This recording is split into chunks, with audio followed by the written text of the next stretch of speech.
Los presentamos Gerardo Caballero, de Argentina, Daniel Moreno Flores, de Ecuador, Emiliano López Matas, de España, y Miguel Alfredo Irigoyen es el moderador de Argentina. Lo recibimos con un aplauso. Gracias.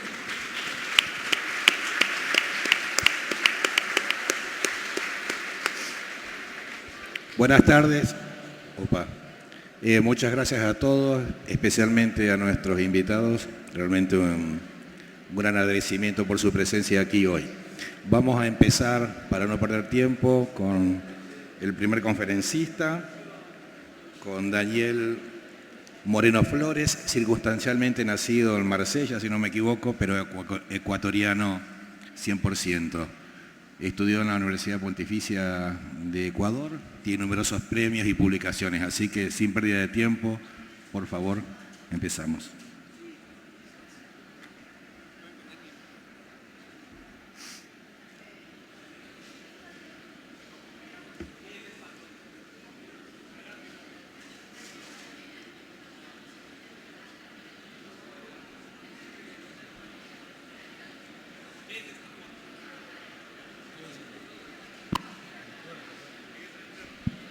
Ahí está. ¿Qué es esta foto? ¿Por qué les muestro esto? Esta foto es del garaje de mi casa. Representa muchísimo de lo que les quiero mostrar ahora. Es una actividad humana. Representa al tiempo, representa la materia, representa a esa actividad donde el humano deja huella, deja memoria de las cosas. Ahora sí, una vez presentado este tema, quiero saludarles. Buenas noches con todas y con todos. Es un placer estar aquí, me encanta estar aquí con ustedes. Agradezco mucho la organización y me siento como en casa. Es la 6ª vez que estoy aquí y ya tengo muy buenos amigos y siempre regreso. Por otro lado, quiero decirles... tengo algunos proyectos que ahora no los voy a desarrollar, pero quiero que ustedes un poco entiendan mi dinámica. Son proyectos que los he trabajado a partir de lo lúdico y que tienen una mirada abierta, un cambio de perspectiva en cuanto a libre de prejuicios, totalmente periférica la mirada, y he tenido la suerte de trabajar. Soy un arquitecto independiente, pero he tenido la suerte de trabajar proyectos personales, igual proyectos con colaboradores, digamos, con arquitectos, amigos. Entonces, algunos proyectos son de una escala muy pequeña, de reciclaje principalmente. Otros proyectos son muy fuerte la parte constructiva y sistemática, como una pieza única que se repite y que tiene un nivel de coherencia muy fuerte. Y después otro tipo de proyectos a nivel público, a nivel de paisaje, o este hospital que está acá a la izquierda, que es un hospital psiquiátrico. He trabajado con José María Sáez. Él ha sido mi mentor, ha sido mi maestro, lo considero la persona más influyente dentro de mi trabajo. Y después he trabajado con otro grupo de jóvenes arquitectos, Javier Mera, Jorge Andrade, Margarida Márquez y ahora Sebastián Calero. Quiero enfocarme en huellas. Me interesa este tema y quiero compartir estas preocupaciones que tengo. Cuando estaba viniendo, estaba pasando por Perú, claro, estaba en el avión y veía el territorio y me parecía como muy importante, muy única esta visión desde el aire, donde se puede ver que las huellas están en todo, que las huellas tienen una lógica natural, una esencia. Entonces, que la naturaleza está modelando el paisaje con el agua, con el viento y con distintos tipos de circunstancias, pero también el ser humano está modelando el territorio. Esta es una imagen de la luna y claro, el ser humano por donde pasa deja huella y deja registro. Entonces me interesa esto. Esta es una línea de tiempo que yo le he colocado. Y me interesa que en esta línea de tiempo ocurren eventos, ocurren circunstancias en distintos momentos y quedan registrados los colores y quedan registradas esas huellas. Entonces hay una memoria de estos eventos que se pierden en el tiempo, pero me interesa rescatarlas, o sea, me interesa mirarlas y posicionarlas nuevamente. Entonces, ahora en este mundo en donde estamos siempre corriendo con el tiempo, que siempre estamos buscando el dinero, estamos limitados por muchas circunstancias y estamos haciendo un tipo de arquitectura, en un momento de crisis, me interesa encontrar estas huellas, estas memorias y trabajarlas como oportunidades. Este es Quito y quiero presentarles, ya vi que una de las presentaciones previas les mostraron un poco. Me interesa que ustedes vean el territorio que tenemos. Estamos en los Andes y claro, es una ciudad que está sobre las montañas. Me interesa registrar los territorios, entender cuáles son sus circunstancias, cuál es su naturaleza, cuál es su esencia, identificar dónde están los puntos de interés, dónde puedo obtener las cosas. Entonces, ahora yo quiero presentarles un trabajo a escala pequeña donde se prioriza el trabajo que se está haciendo en la rehabilitación de espacios, en la utilización de estos espacios existentes y releerlos, modelarlos y valorizarlos. Esta foto es muy representativa, es el piso de un trabajo, de una obra mía, es el taller, pero ya tiene su huella, ya tiene su registro. Es el piso de un taller de un artista, entonces ha sido modelada a lo largo de muchos años, la pintura ha caído de diferentes colores, de diferentes tamaños, y después hay una valorización de este piso, hay una apropiación de esta circunstancia y se le potencializa, se le da visibilidad. Quiero partir como de a poquito hasta llegar a una escala mayor. Quiero contarles que en esta mirada muy abierta que tengo frente a las cosas, de estar siempre buscando qué lenguaje, qué está comunicando la materia, he encontrado dos circunstancias. La una, me han regalado estas maderas de una casa que estaban demoliendo en un barrio de Quito y las iban a botar y yo las recuperé para poder trabajarlas. Y la segunda vez que ocurre esto, que en realidad es la foto, de unos galpones de un museo de Quito, tenían material guardado durante muchos años. Identifiqué que podría ser provechoso esta situación y logré que me donen este material. Con este material cuento la primera experiencia, que es la del taller.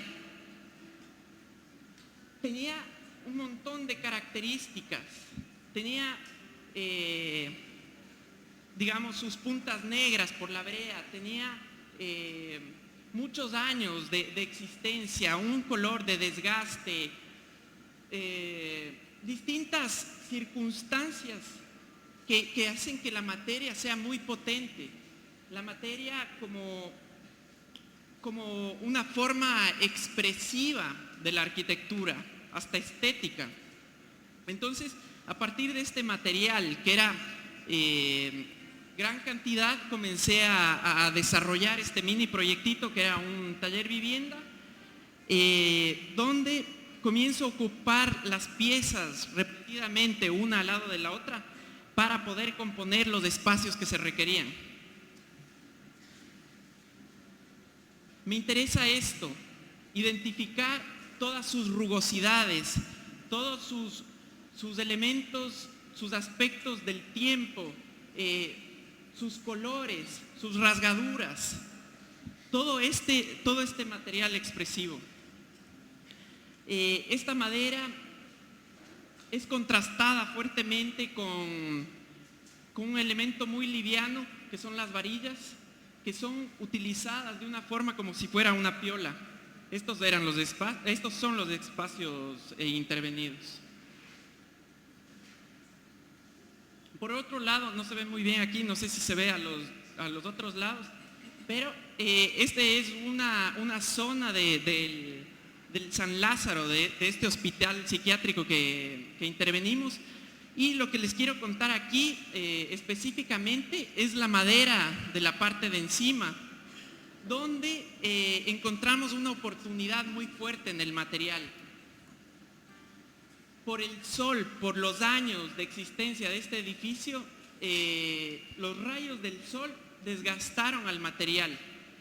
Entonces, la parte de encima que no recibía sol es más clara, y la parte de abajo, donde ha recibido muchos años del sol, es negra. O sea que hay un paso del tiempo, hay una comunicación, hay dejar ser las cosas. Es muy importante entender que corresponde a una lógica también de dejar y que no sea un elemento, o sea, que se muestre tal y como es, y que no sea un elemento recubierto, que no le hace falta, que ya tiene mucho carácter este material. Voy a ir citando algunos proyectos, me voy a ir saltando de un proyecto a otro porque me interesa el discurso de la huella. Esta huella es por conocer una fábrica de triplex, una fábrica que cuando tú estabas ahí, tú identificabas cómo funcionaba. O sea, el material lo trabajaban de manera, digamos, muy bruta. Después tenían que cortar el material a las medidas estándares para tener un material de 1.22 por 2.44, que son estas piezas de acá. Cómo lo trabajaban de una manera sin formato, quedaban las piezas del contorno de una manera expresiva muy fuerte, porque por el un lado los bordes eran totalmente, digamos, indistintos, o sea, con muchas aristas, con muchas entradas y salidas, y por el otro lado el nivel de corte era una precisión de material recto. Entonces, comenzar a identificar estos valores que tienen estos materiales, que es su propia naturaleza, y comenzar a trabajar a partir de ellos. Entonces son estas piecitas. Me interesa mucho la mano que piensa, me interesa el trabajo como un artesano. Entonces es eso, de trabajar y colocar una pieza al lado de la otra, tener que pegar todas estas piezas. Y luego en la obra lo que se consigue es este tipo de texturas, donde aparece la casualidad de encontrarse esto que no te imaginabas, esto que solo te da el propio material, que es un material totalmente desconocido, pero por este trabajo de identificación, de ver de dónde se puede obtener las cosas, se encuentra este tipo de soluciones. Entonces, no solo que son texturas de paredes y cajas que sirven para barandilla, para almacenaje, para escritorio y ese tipo de cosas, sino que es la manera de mostrarse de la arquitectura.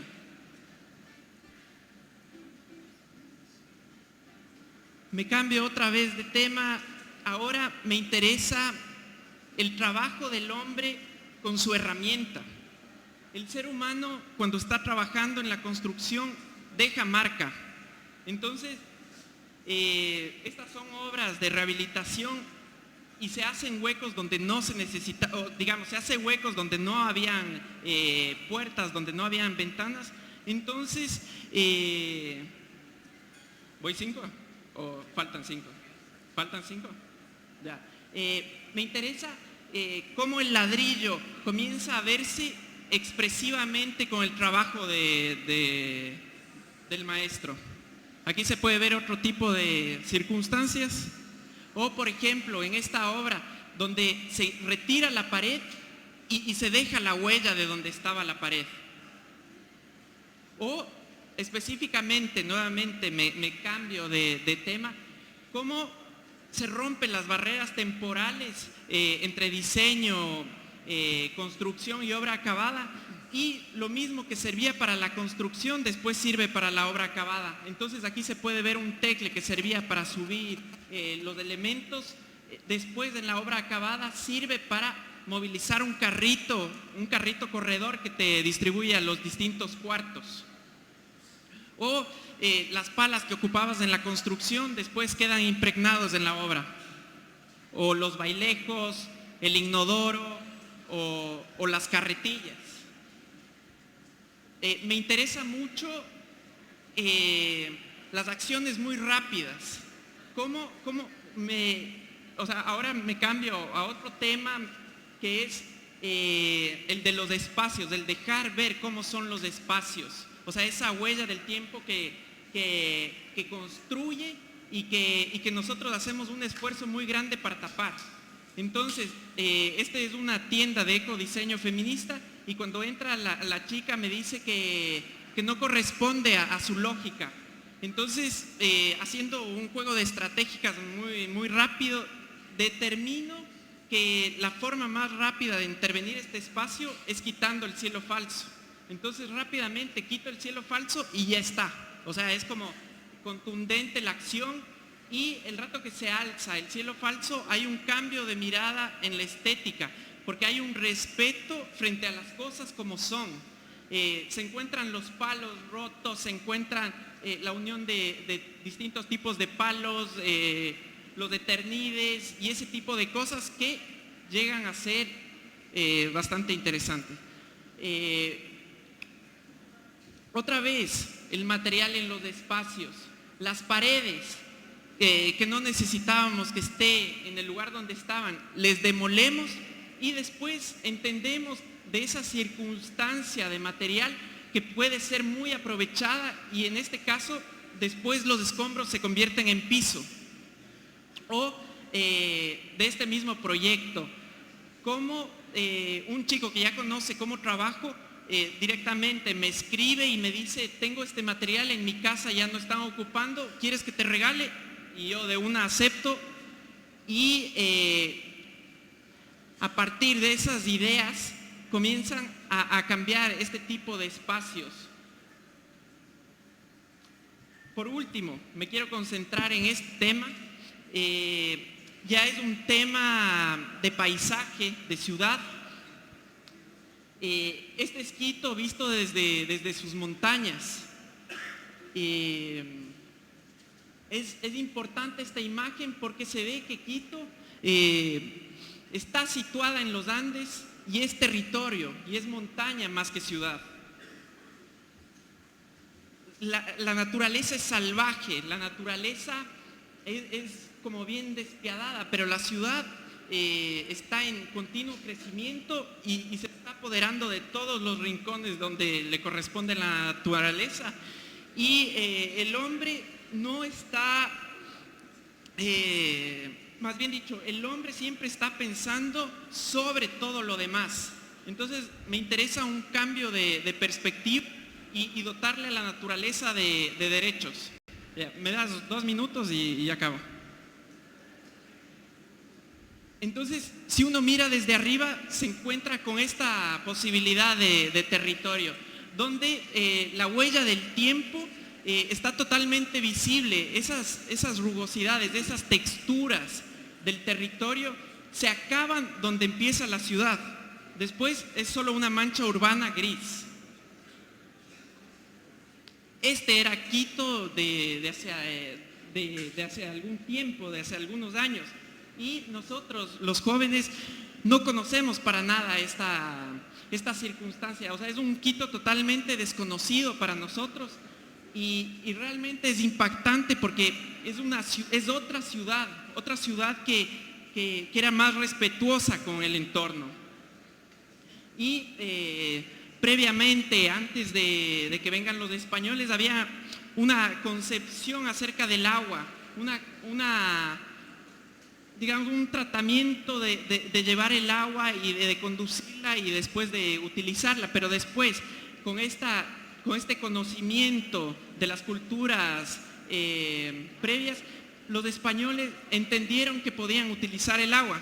Claro que después, en la modernidad, con el desarrollo, se fue aplanando el paisaje andino y se pierde totalmente esta circunstancia. Entonces, este es un mapa de las quebradas de Quito. Más de 100 kilómetros de quebradas que se han tapado en un 90%. Las quebradas son los únicos lugares donde hay vida natural, digamos, especies endémicas de flora y fauna. Ahora este es Quito, que ya no tiene casi nada de quebradas. Estoy en un laboratorio de quebradas justamente con Ana María Durán y hemos recorrido las quebradas y es hermosísimo porque a 10 minutos de cualquier parte de Quito tú puedes acceder a este tipo de circunstancias donde se vive el elemento natural. Pero a cambio de las quebradas tenemos esta vida que en realidad no tiene calidad, sino que más bien funciona únicamente como elemento de conexión.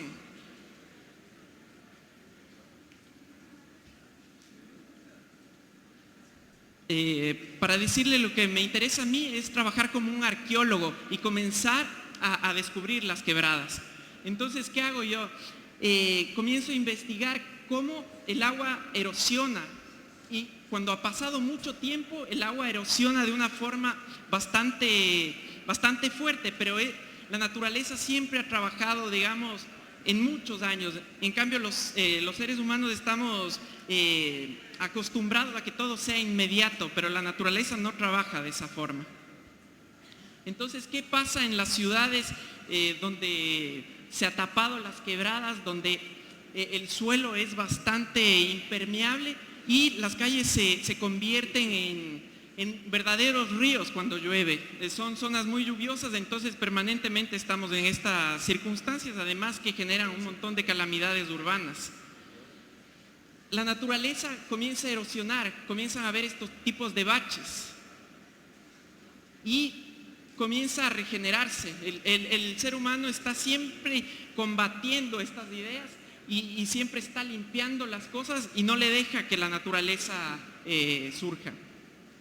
Este era un Quito antiguo, esto es lo que pasó con el desarrollo y lo que me interesa es que desde este punto, mirando hacia el futuro, pueda otra vez existir las quebradas. En un periodo, podría ser de 20 años, podría ser un proyecto de 20 años, pero es dejar ser a las cosas, dejar que la naturaleza comience a erosionar sola. Ya acabo.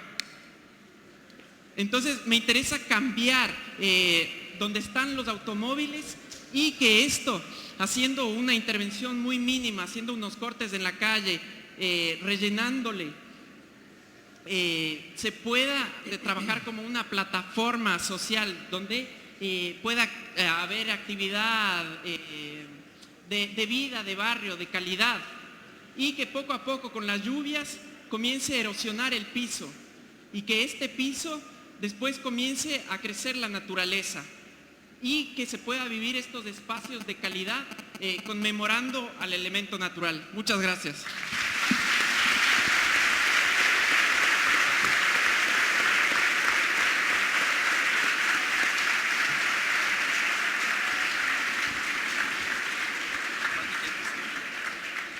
Muchas gracias.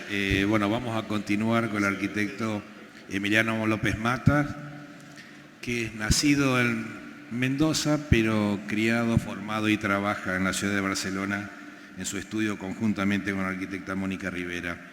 Es arquitecto de la UPC, realizó varios estudios, máster, doctorado, tiene docencia en diversas universidades, incluso como invitado, y ha obtenido muchísimos premios. Muchas gracias, arquitecto. Bueno, muchas gracias por invitarme a Rosario. Como siempre, me siento como en casa, una ciudad que tengo un montón de gente a la que quiero y que también me quieren. Y al final con Mónica hemos decidido presentar una obra, la última obra que hemos terminado, que está en nuestra línea de quizá nuestro interés principal sobre lo doméstico. Y empiezo para no perder más tiempo. Es una casa construida en la periferia de Barcelona para una familia con 2 hijos. Los 2 trabajan desde la casa. Ella es profesora de yoga, se plantea en una casa con un centro de yoga, y él trabaja en temas audiovisuales y también trabaja desde la casa. Esta es la Barcelona que todos tenemos presentes, el Ensanche, el mar Mediterráneo, el Collserola, y en esta zona más suburbana, una zona mixta, ciudad-jardín, viviendas privadas, viviendas colectivas, equipamiento, a 20 minutos del centro de Barcelona en metro. Ellos consiguen este terreno, como veis, no como en Perú, sino aquí la incidencia solar es bien importante, mirando a sur, con las vistas al fondo del Collserola, y les planteamos una casa introspectiva que mira en sí misma, con un patio central y las dependencias alrededor de este patio. El único requisito que nos piden es que desde los lugares más domésticos no se sienta la presencia del centro de yoga, y la casa da la espalda a la calle, al norte, y planteamos una casa que sea básicamente un reloj solar, una casa que aproveche toda la energía del sol en invierno, se caliente con esta energía, que en verano deje este sol afuera con grandes aleros, con la plantación de árboles de hoja caduca en los lugares estratégicos y con la protección de persianas, la persiana más común en el Mediterráneo, la persiana alicantina, la llamamos allá, o la persiana de cuerda, que nos permita, pensamos, claro, ¿cuál es el mayor lujo para una persona en el Mediterráneo? Es poder, por ejemplo, desayunar cada mañana en invierno con un rayo de sol entrando en la mesa principal, ¿no? Usar esa mesa principal como mesa de encuentro. Y que la casa exprese claramente este cambio horario durante el día, el cambio de las estaciones, que sea un reloj la casa. Son las primeras maquetas que construimos de este espacio central, de esta protección, que estos cuadros de Ramón Casas, de la arquitectura burguesa de finales del siglo XIX, expresan también, incluso con sus títulos, ¿no? Actividades totalmente domésticas, simplemente cosiendo, pero fijaros, el espacio se configura entre la vivienda, esto es la parte posterior de los edificios del Ensanche, y estas persianas que caen, que generan, como dice el título de esta obra, que quizás es la más conocida, bueno, las fotografías son muy malas, pero es un espacio interior al aire libre. Y esta es la idea que queremos trabajar en la casa. Teniendo esta imagen, esto es lo que queremos conseguir, pero, dentro de este contexto de geografías continentales, nos encontramos en España que desde hace un año toda vivienda o edificio que se quiera vender tiene que tener un certificado energético. Por lo tanto, cuando construimos ahora es importante ver qué calificación energética, igual que cualquier electrodoméstico al que ya estamos acostumbrados. Por lo tanto, para ellos, para un propietario, esta imagen es tan o más importante que la anterior. Para que os hagáis una idea, y luego podemos entrar, si tenemos tiempo, en debate, una construcción actual tiene una nota de FG, más o menos. Y en esta casa llegamos a una calificación energética de A, lo que significa que la casa en pleno funcionamiento emite solo 7 kilogramos de CO2 por metro cuadrado al año. ¿Cómo es la casa? La casa, como he dicho antes, se configura alrededor de este patio, se retrasa de la calle y le cede el protagonismo público al acceso al yoga, que se sitúa en el sótano, generando estas dos plazas de bajada hacia el yoga.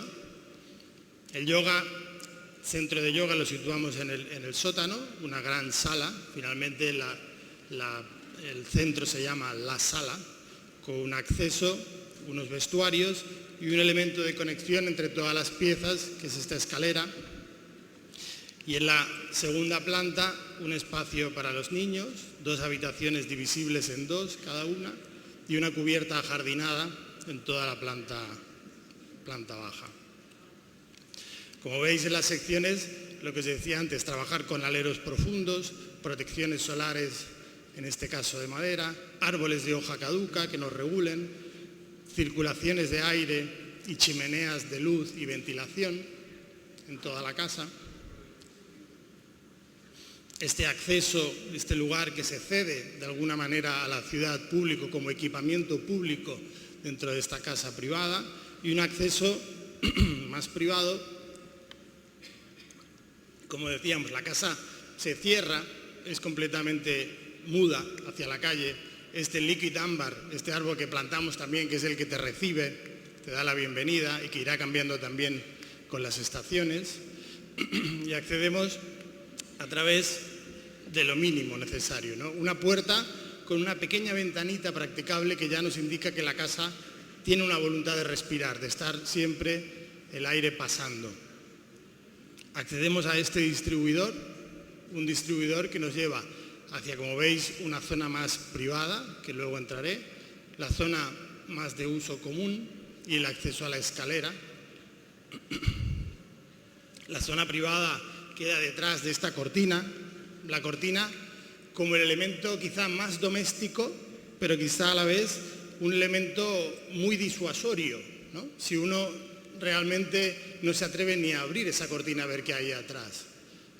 Y esta cortina, en contrapunto con la escalera, es un personaje también de la casa que une los 3 elementos, y este espacio de compresión antes de entrar a los espacios, a esta secuencia de espacios principales de la casa, no como un gran lugar donde los muebles bailan a sus anchas, sino más calibrando los distintos espacios y haciendo que sean complementarios entre ellos. Este lugar de trabajo, una de las premisas es que el lugar de trabajo participara de este patio central en todo momento y de las vistas hacia la montaña. Como veis aquí, los elementos de ventilación constantes con mosquiteras y estos elementos también, estos ventiladores que Le Corbusier se asignaba a él como el gran inventor. Esta secuencia de espacios cada vez hacia lo más privado, como este lugar, también es este objeto de deseo de tener un elemento de baño, quizá en una casa, y este elemento de baño no tiene por qué estar en el final de un recorrido privado encerrado, sino que también de alguna manera puede participar de este lugar principal de la casa, donde uno puede filtrar la voluntad de estar participando o no de estos lugares centrales. El lugar de baño que veíamos es este, al lado de la zona de trabajo. Y nos interesa mucho con Mónica trabajar estas relaciones domésticas. Fijaros que todo este espacio vendría a ser la suite, la habitación principal, pero realmente donde se duerme es aquí, que se aseguran las ventilaciones cruzadas, y si uno de los cónyuges se levanta antes puede asearse, vestirse, y la pareja puede seguir durmiendo, ¿no? Y fijaros que se genera una especie de doble recorrido, un recorrido más de servicio, una casa que está pensada para no tener servicio doméstico, y este doble recorrido de servicio, esta ronda de circulación, o podríamos llamar también en términos más barrocos, un poché expandido, que se convierte en este gran armario de entrada, que cuando veíamos antes esta entrada más privada, que aquí solo tienen acceso los dueños de la casa, ¿no? Uno entra y ve este gran armario corredor donde incluso se puede dejar la ropa ventilando, y estos aireadores o ventiladores que permiten el flujo del aire, pero también permiten estas tonterías que nos interesan mucho, ¿no? Hoy en día con estos dispositivos electrónicos que cuando llegamos tenemos la necesidad de enchufarlos, dejarlos en algún lugar visible para no olvidárnoslo cuando nos vayamos, pero que esté cerca de nuestra actividad. Por lo tanto, aquí es combinar la última tecnología con esto tan ancestral, ¿no? Que es la ventilación natural. Por lo tanto, dejas el teléfono aquí, a mano del lugar de trabajo, propicia la ventilación. Y otros temas que para nosotros son fundamentales es el lavado de la ropa cotidiano, por ejemplo, la tiranía que supone tener que doblar la ropa para no tener la presencia de la ropa amontonada, pues tener unos lugares amplios de reenvío de estos lugares, esperando a que tú tengas el tiempo o las ganas de trabajar estos elementos cotidianos para llevarlos a su lugar de almacenaje, ¿no? Lo mismo con los lugares de representación de hoy en día, que es la cocina. ¿Hasta qué punto el comedor, yo antes comentaba como esta pieza se convierte casi en un quincho argentino? Sería en el corazón de la casa este comedor-cocina que permite recibir a gente. Hoy en día recibimos a gente, la gente o trae comida o viene a cocinar y es todo el evento, no solo la comida y nos sirven. Cómo la cocina se puede disociar en una parte que acumule todos los cacharros, trastos, robots, cocinas, neveras, y una zona más abierta, más diáfana, con este mueble intermediario donde se guarda la vajilla. Por tanto, desde estos lugares que hablamos interiores, no tener la presencia realmente de una cocina con todo su aparataje. Este recorrido de piezas termina en esta pieza audiovisual. Perdón por estas marcas, estas son las pruebas con el fotógrafo. Y aquí estamos calibrando hasta qué punto el ojo percibe este tipo de luz, este lugar final de recorrido que da la espalda al sol y mira sobre la casa, que está hundido unos 3 escalones en el jardín, mira hacia la casa, este patio principal al que podemos ver el lugar de trabajo, la bañera, hasta qué punto la vemos o no la vemos, podemos graduar su presencia. La sala de yoga se construye en el sótano de hormigón, con un encofrado de paneles contralaminados iguales que los que usaremos luego en el revestimiento del suelo y del techo. Por lo tanto, es distinto material, pero la misma textura. Y esta sala de yoga con una luz cenital al fondo donde se coloca la profesora. Encima de esta estructura de hormigón, la casa la construimos a base de una estructura mixta de acero y de madera.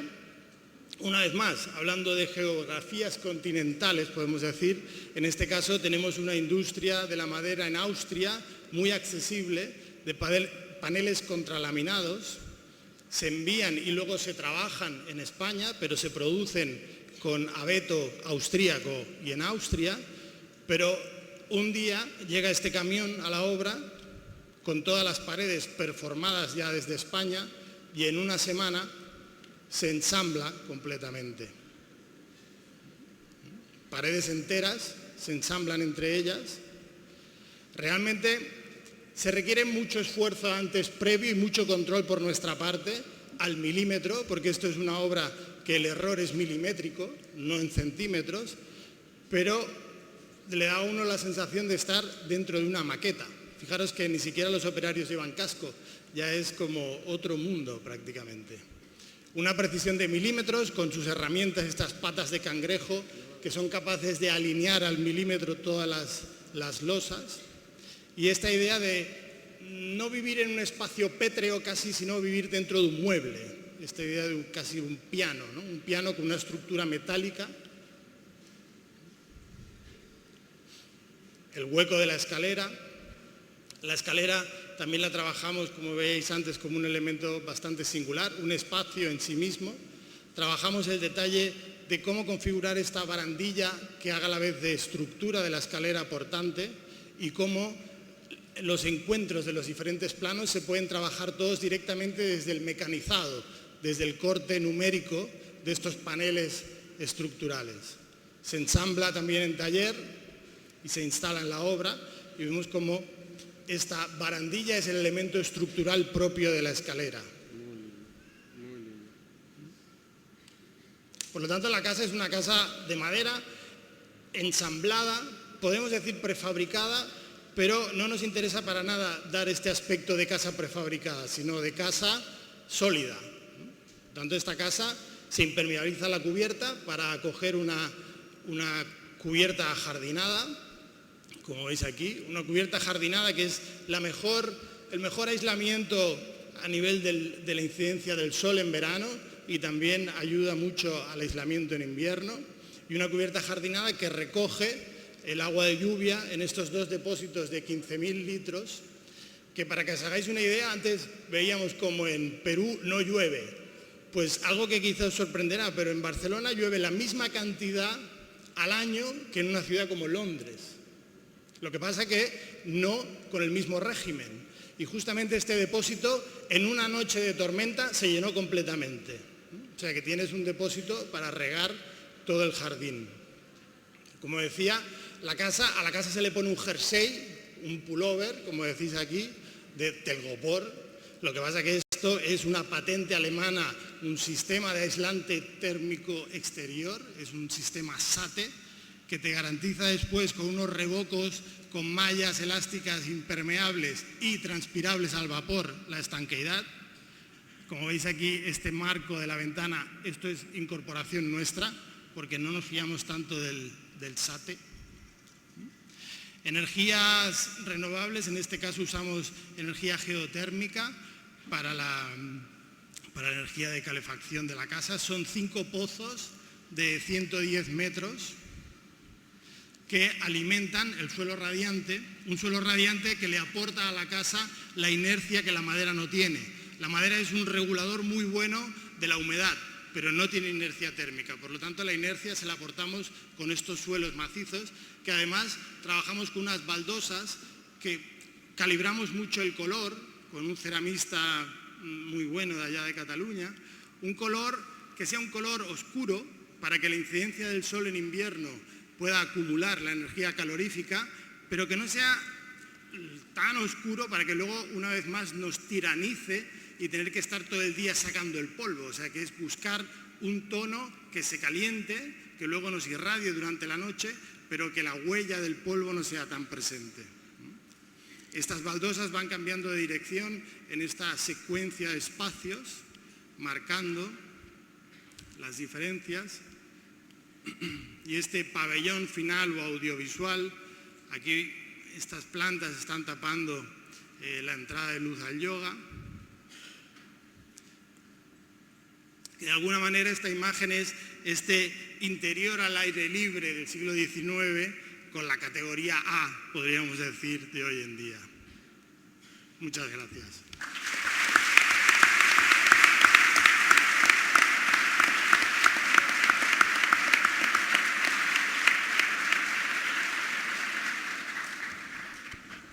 Muchas gracias. Bueno, ahora continuamos con Gerardo Caballero, nacido en Totoras, pero formado y viviendo en la ciudad de Rosario. Tiene su estudio con la arquitecta Maite Fernández. Es profesor invitado de diversas universidades. Creo que no hace falta presentarlo muy profundamente porque es conocido por todos ustedes. Muchas gracias, Gerardo. Voy a mostrar, buenas noches, no sé, tenemos 15 minutos, no quería traer ningún proyecto, pero voy a mostrar un cuento, les voy a contar una historia que comenzó hace 30 años, por lo menos un capítulo de una historia. Esta es una muestra que hicimos el año pasado en el Parque de España con Gustavo Fritegoto, una muestra que se llamó Paisajes Enlazados, que me parecía un poco pertinente por el tema hoy de la Bienal. Y la muestra reúne fotografías de él, que es un artista, fotógrafo que vive aquí cerca de Rosario, y algunas cosas también mías de proyectos y dibujos. Da la casualidad que él nació en un pueblo que se llama Arequito, bueno, no es ninguna casualidad, ¿no? Él nació en un pueblo y yo en otro pueblo. Y nos encontramos ya de grandes. Bueno, hicimos esta muestra que un poco recorre el paisaje de esta zona donde nosotros vivimos y trabajamos. Estas son mis libretas de dibujos que empecé en el año 82. Viajes. Me recibí y me fui fuera del país, con lo cual todos estos dibujos son prácticamente del exterior. Y sin embargo, él hizo lo inverso, él se quedó acá y fotografió lo que siempre vio alrededor de su pueblo. Hicimos también unos dibujos, siempre con la línea del horizonte, recorriendo proyectos, fotografías de él del paisaje. También una mesa que representa un poco la planicie donde estamos, con maquetas y perfiles de pueblos. Y empezamos como a entrelazar toda esta historia con estos perfiles y algunas maquetas que un poco, no sé, traducían esta idea, no esta idea, pero esta experiencia que hay con el paisaje en el cual uno siempre recorre. Es cierto que en este país y en esta zona hay más geografía que historia. Entonces, un poco tomar todo esto como un material de trabajo para la arquitectura que uno desarrolla. Pero la historia nace acá. Yo me fui a estudiar a Estados Unidos, esta es la ciudad de San Luis, que es una ciudad que está sobre el río Missouri, y dicen que el foráneo ve más que el lugareño. ¿Por qué alguien que no es del lugar ve más que alguien que es del lugar? ¿Por qué alguien que mira algo por primera vez ve mucho más que aquel que lo mira todos los días y no lo puede ver?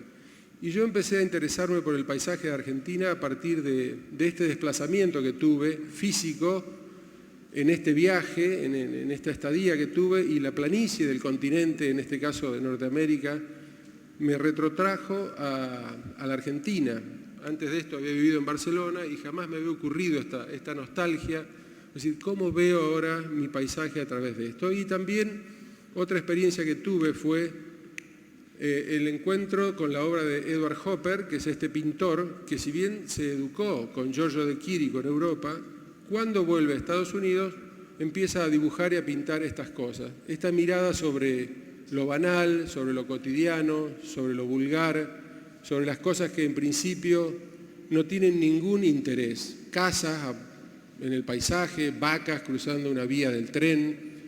Y también me llamó la atención esta mirada casi desinteresada, no encuentro otra palabra, como mirar algo que en principio, como dije, no tenía ningún interés. Así que en mi estadía, que por ese lugar tampoco había grandes obras de arquitectura, diría, empecé a fotografiar estos galpones que me gustaban mucho porque estéticamente son muy lindos y realmente pienso que son lindos o son bellos porque el que los hizo no tuvo ningún interés en que sean bellos. Esta idea de que uno hace algo sin preocuparse por el resultado, que simplemente se trabaja con un material, con una estructura, con una forma, con una función, y aparecen estas piezas casi como un juego de chicos. Así que por esa época, tiene 30 años este dibujo, hacía unos dibujos un poco naif de todos estos galpones que eran las piezas que más me gustaron. Participé en un concurso en Chicago para una biblioteca que un poco resume esta idea, casi un edificio en el medio de la nada, en la planicie. Y para esta muestra con Gustavo también apareció un dibujo que tiene una línea del horizonte donde estos proyectos se van apoyando. Este también es un dibujo que hice estando fuera, estando lejos, que un poco resume la idea de las construcciones que hay en el campo aquí alrededor de Rosario, que es un galpón parabólico, una casa con unas ventanas y un molino, y todo esto un poco hace el marco del paisaje. Cuando volví a Argentina empecé a mirar estas cosas, no las grandes construcciones, no las grandes obras de arquitectura, que también obviamente a uno le interesan, pero casi esta mirada desinteresada a todo lo que hay alrededor, ¿no? Casi que todo tiene el mismo valor, no hay cosas más importantes o menos importantes. Todo es lo mismo. Empecé a no entender, pero que quizás la observación sea una gran herramienta de aprendizaje. La observación de todo absolutamente, indiscriminadamente de lo que hay alrededor. Este es un dibujo de Le Corbusier, cuando Le Corbusier viene a Argentina, en el barco desde Uruguay. También se sorprende de la grandeza del cielo argentino, que no es el dibujo más conocido de él, pero el cielo argentino es producto, obviamente, de la planicie que hay en esta región. Y Gustavo Fritegotto empieza también a captar este paisaje. Hoy vimos, por ejemplo, estas grandes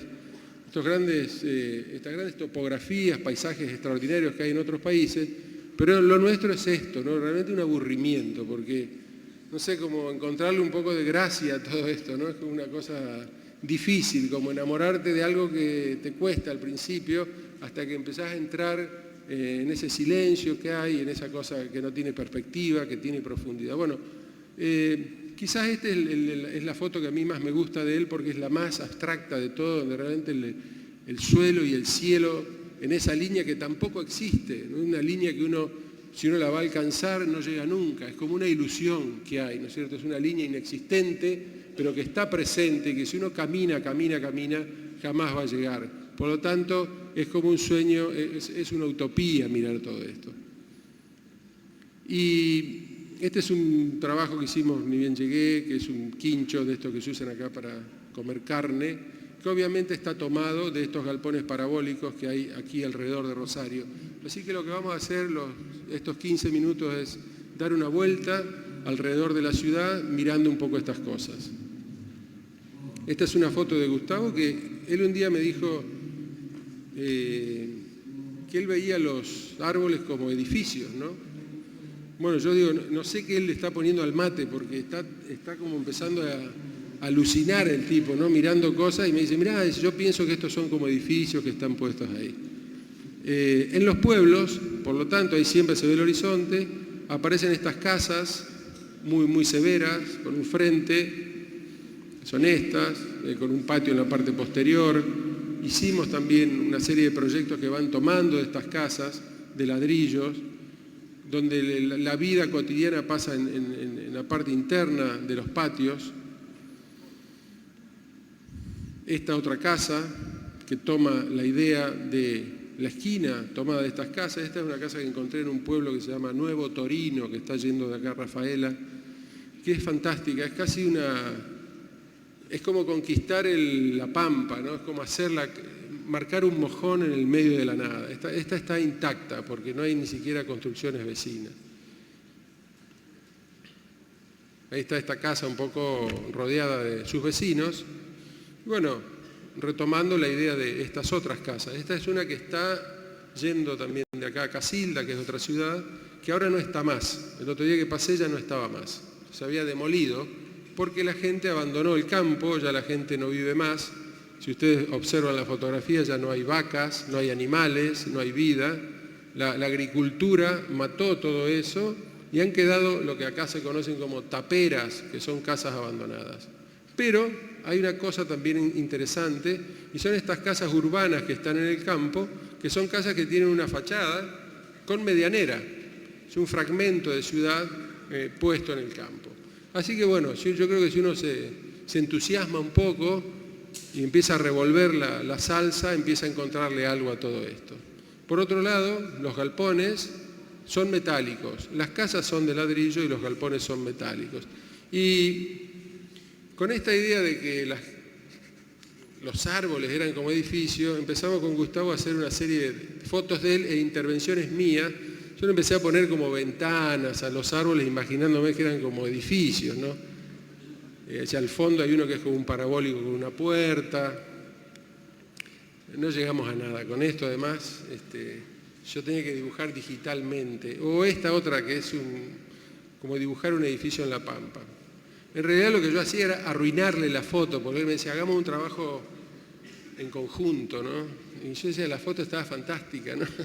¿Para qué yo la voy a arruinar?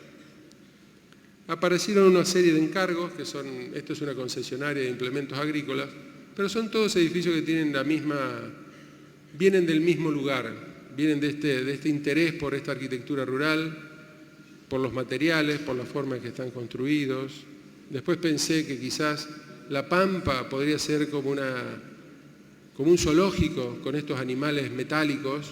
Los hilos aquellos serían como el hipopótamo, un elefante. El nuestro podría ser como un lagarto.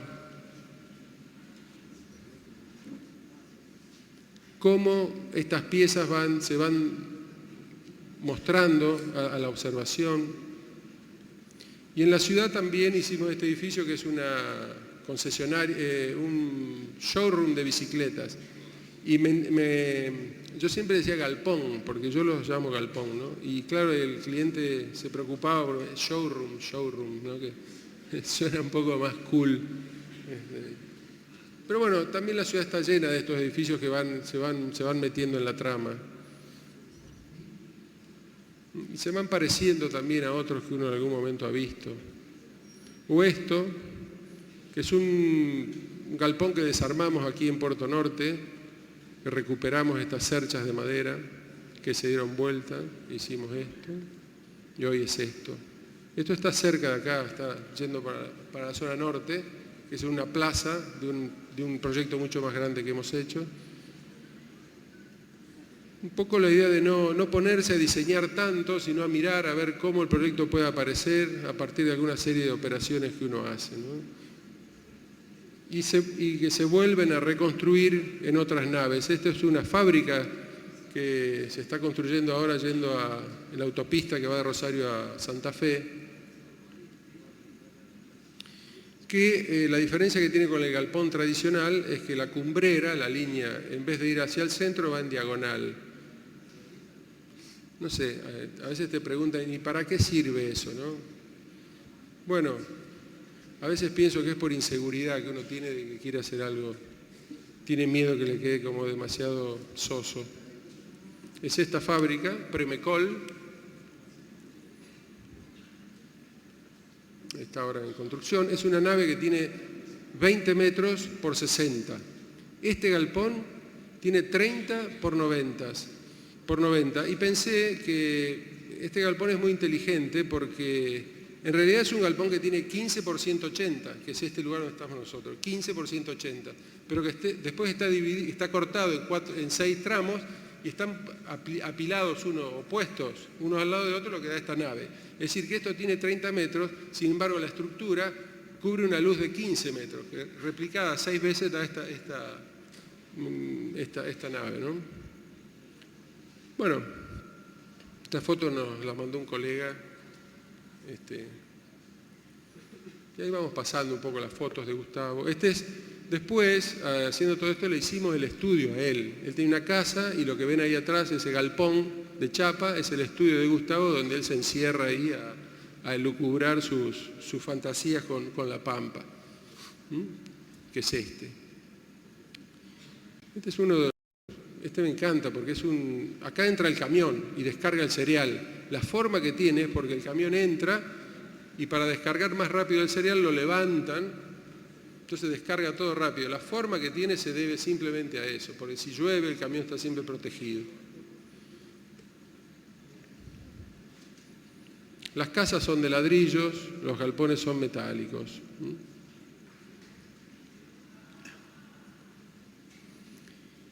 Esta es una casa que estamos haciendo ahora. En Argentina hay unos créditos que da el gobierno para construcción de vivienda individual.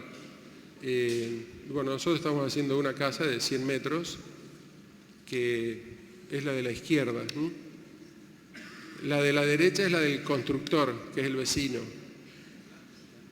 Es una casa que tiene este techo a 2 aguas, que cubre totalmente en voladizo, porque esto facilita la relación entre el muro y la cubierta.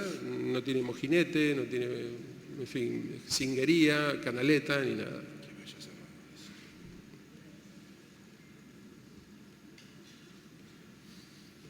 Y esto es lo último, que es un concurso que hicimos en mi pueblo, que es para hacer, que es este pueblo que está aquí, las 5 puertas de entradas para el pueblo. Lo hicimos una que es un doble parabólico, que está tomado con esta pieza, que es esto. Yo pensaba como una especie de parque de esculturas. Esto es un silo, que es esto, pero construido al revés, que es esto. Este nos quedó un poco medio japonés, creo, el render, ¿no? Este es otro que es una fuente que está tomada con esto, y hecho esto. Y esta es una entrada que está hecha con esta celda. Y el último es esto que se llama el arbolino, que es un árbol hecho con un molino, que es esto, que es, no sé, pensaba la gente por ahí toma un vino y ve todo esto y se eslucubra cosas, ¿no? Esta Bienal llamó a un concurso para el logotipo, la marca de la Bienal, que nosotros participamos, y se llamó, nosotros le habíamos puesto un nombre que se llama Travesías y Mestizaje. Y estos son los viajes que se hicieron entre España y Latinoamérica para construir esta cultura iberoamericana, y pensamos que la idea de llevar y traer, ir y venir, había creado esta cultura que hoy se conoce como iberoamericana. Y para enclavar un poco más este logo dentro de Rosario, utilizamos la tipografía de Roberto Fontana Rosa, del Negro Fontana Rosa, que se utilizaban en sus historietas. El concurso, la idea del concurso sale de acá, ¿no? Porque en estas travesías y mestizajes ha aparecido esta figura, la más, creo yo, paradigmática de esta cultura, que es el gaucho. El gaucho es viste que no es ni español ni es de acá, es un tipo que busca, no sabe, ¿no? Lo corren para todos lados, los españoles no los quieren, los indios tampoco lo quieren. Entonces es un tipo que no sabe para dónde ir, y entonces Fontana Rosa crea este personaje de Inodoro Pereira, el renegado, porque es un tipo renegado justamente porque no encuentra su lugar.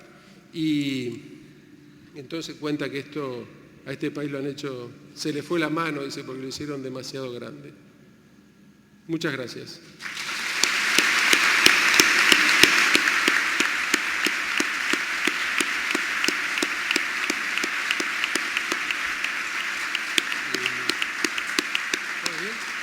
Sí, bien.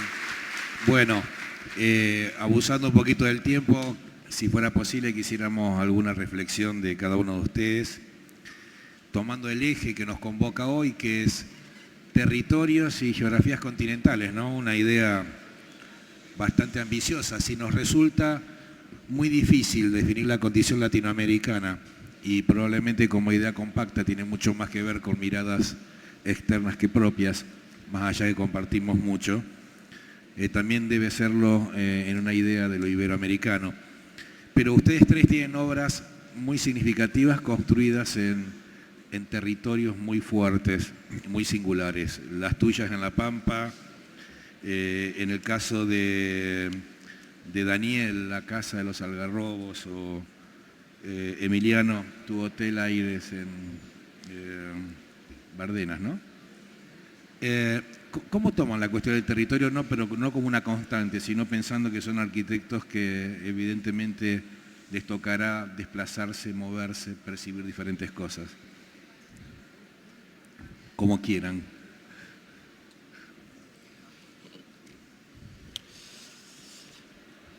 Bueno, lo que yo presenté, me interesa mucho la esencia del territorio, y creo que no se lo considera. En eso me basaba principalmente, y ahora tú me preguntas acerca de los algarrobos, ¿qué pensaría acerca del territorio, específicamente en ese proyecto? Creo que la ciudad se sigue expandiendo y crece en una escala muy pequeña, muy baja, y los mismos problemas que tuvimos en años, digamos, anteriores, se está repitiendo. Entonces, el tener estas casas donde se sigue regando en el territorio genera muchos conflictos, necesitas muchos recursos para poder, digamos, mantener estas casas. Y después, por otro lado, podría decir que esta casa considera fuertemente el territorio, el paisaje, porque tiene una escala, digamos, de monumento, donde es reconocible en la lejanía y le da medida al territorio, le genera territorio. Y una escala. Sí, donde no hay medida, le da medida. Es como que lo reconfigura. ¿Y vos? Hola. ¿Qué opinas al respecto? ¿O qué fue lo que te motivó en esa obra tan sugerente como la del hotel? Como es el hotel. Bueno, nosotros, como hablamos siempre con Toni Gironès, que está por aquí también, pues nos sentimos arquitectos de cabecera, digamos, ¿no? Como arquitectos muy próximos al usuario. No tenemos esta mirada, digamos, de expandirnos por todo el mundo. Nos gusta estar muy cerca de lo que hacemos. Todas estas obras requieren nuestra presencia constante en ellas. Y lo único que sí que notamos en Europa es que quizá cada vez estos territorios políticos están como pasando por encima de los territorios físicos, ¿no? Estas imposiciones normativas que nos llegan de...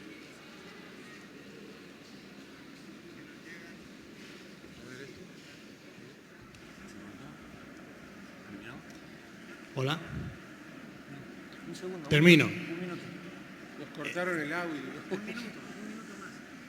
¿Hasta qué punto las imposiciones normativas de esta comunidad europea que se está gestando está pasando por encima de los pequeños territorios, de las pequeñas diferencias y variedades climáticas, topográficas, incluso culturales, ¿no?, que hay dentro de este gran conglomerado político? Yo creo que como arquitectos lo que tenemos es que intentar defender ese lugar. Cuando hablo yo de categorías energéticas, hay que intentar que desde la arquitectura podamos conseguir esos niveles de sostenibilidad y no desde la imposición de máquinas o patentes que se nos imponen para conseguirlas, ¿no? Gracias, Gerardo. ¿Querés agregar algo más? No. Sí, yo comparto la idea que los proyectos tienen un territorio físico real, pero también es cierto que hay un territorio conceptual en el cual ellos se desarrollan, que pueden ser de diferentes motivos, de los territorios materiales o culturales. Lo que sí creo que nosotros tenemos que atender todas esas circunstancias que deambulan definitivamente alrededor de nuestro quehacer, y pienso que más profunda sea nuestra mirada, más dedicación y amor le pongamos al trabajo, es seguro que el trabajo al final terminará siendo mucho más consistente. Nada más. Y es como que ante la gran diversidad que ustedes han mostrado, que parece que la arquitectura siempre tiene las mismas preocupaciones y los mismos sueños. Muchas gracias a todos, a ustedes.